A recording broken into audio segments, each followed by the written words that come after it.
everyone, anong masabi niyo noon sa video na yung nagtitinda na girl at saka yung guard na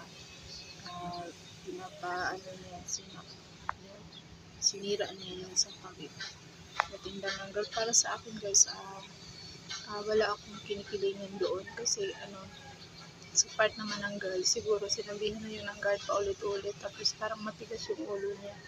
Ang mali din sa guard doon kasi sinira niya yung tinda ng girl. Tsaka pwede naman sanang bilhin niya lang tapos ipamigay niya yung tinda ng girl. Nasasaktan nila ako sa part ng girl kasi nung bata ako nagtitinda ako, pero may respeto talaga kami sa mga matatanda kasi pinapalaki kami na ganun. Siyempre kung bawal, diba, ganun lang yun.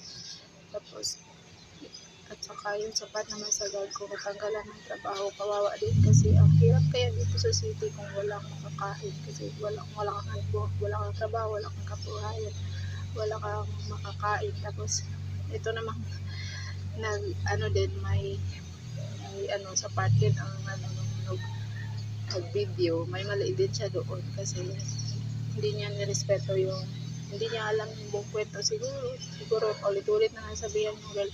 Pero kung first time yun, syempre yung guard, mali talaga yung ginawa niya.